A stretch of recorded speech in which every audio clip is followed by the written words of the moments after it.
మండలిలో తాము అడిగిన ప్రశ్నలకు మంత్రులు సమాధానాలు తప్పుడు సమాధానాలు ఇస్తున్నారని బీఆర్ఎస్ ఎమ్మెల్సీ కవిత మండిపడ్డారు. బుధవారం అసెంబ్లీలోని మీడియా పాయింట్ వద్ద ఆమె మాట్లాడారు. మూసీ విషయంలో సభను మంగళవారం మంత్రి శ్రీధర్ బాబు తప్పుదోవ పట్టించారని ఆరోపించారు. ప్రపంచ బ్యాంకును మూసీ కోసం డబ్బులు అడగలేదని శ్రీధర్ బాబు చెబుతున్నారు. 2024 సెప్టెంబర్లో ప్రపంచ బ్యాంకును మూసీ కోసం రుణం అడిగినట్లు తన వద్ద ఆధారాలు ఉన్నాయని బయట పెడతానని కీలక ప్రకటన చేశారు. డిపిఆర్ లేదని అసెంబ్లీలో చెబుతారు. ప్రపంచ బ్యాంకుకు సెప్టెంబర్ 19న ఇచ్చిన నివేదికలో ప్రపంచ బ్యాంకుకు డిపిఆర్ ఉందని చెబుతారు. ఎందుకు అబద్ధం చెబుతున్నారు? ఎవరి లాభం కోసం ఇదంతా చేస్తున్నారు? కవిత ప్రశ్నించారు. ప్రజలకు స్పష్టత ఇవ్వాలని డిమాండ్ చేశారు. కేసీఆర్ సీఎంగా ఉన్నన్ని రోజులు ప్రపంచ బ్యాంకును తెలంగాణలో అడుగుపెట్టనివ్వలేదు.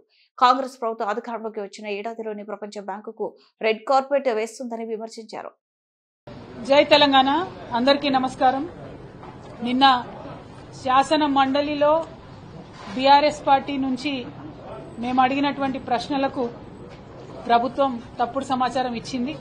మీరు తప్పుడు సమాచారం ఇస్తున్నారు, మా దగ్గర నిర్దిష్టమైనటువంటి ఆధారాలు ఉన్నాయని చెప్పిన తర్వాత మరి గౌరవ శ్రీధర్ బాబు గారు ఒప్పుకొని మేము వరల్డ్ బ్యాంక్ కి ప్రపోజల్ పంపిన మాట వాస్తవమే అని చెప్తూనే మళ్లీ మమ్మల్ని తప్పుదోవ పట్టించే విధంగా ప్రజలను అట్లానే సభను తప్పుదోవ పట్టించే విధంగా మేము ఇచ్చినటువంటి మాట వాస్తవమే, కానీ ఇంకా కూడా డిపిఆర్ లేదు, డిపిఆర్ లేకుండానే ప్రపంచ బ్యాంక్ ఇచ్చాము, అది వేరే ప్రాజెక్ట్ కోసం ఇచ్చామని చెప్పి వారు తప్పుడు సమాచారం ఇచ్చారు.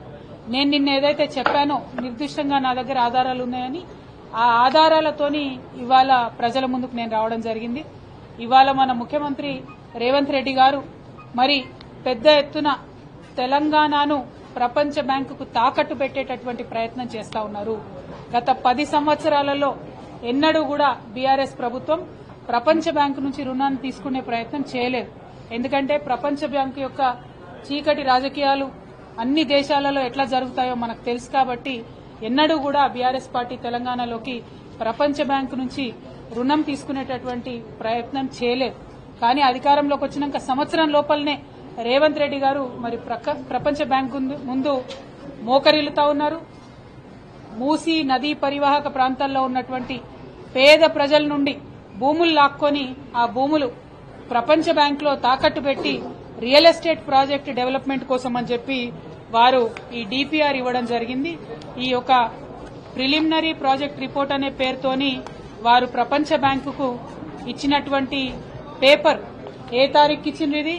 19 సెప్టెంబర్ 2024 నాడు ఈ కాగితం ఇచ్చినారు. ఇందులో ఇక్కడ పేరు రాసుంది మూసీ రివర్ డెవలప్మెంట్ ప్రాజెక్ట్ అని చెప్పి. కానీ నిన్న సభలో శ్రీధర్ బాబు గారు మూసీ రివర్ డెవలప్మెంట్ ప్రాజెక్ట్ కోసం కాదు, కేవలం మేము మూసీలో నుండి సీవరేజ్ ఇంటర్సెప్టర్స్ కోసం ఇచ్చామని చెప్పడం జరిగింది. కానీ ఈ మొత్తం పేజీలలో చాలా డీటెయిల్డ్ గా ఎక్కడెక్కడ రియల్ ఎస్టేట్ ని డెవలప్ చేస్తాము, ఎట్లా అయితే ల్యాండ్ పూలింగ్ చేస్తాము, ఎట్లా అయితే పేద ప్రజల నుంచి భూములు లాక్కొని అక్కడ పెద్ద పెద్ద మాల్లు కడతాము అని చెప్పి వారు స్పష్టంగా చెప్పడం జరిగింది. మరి నేనేదైతే నిన్న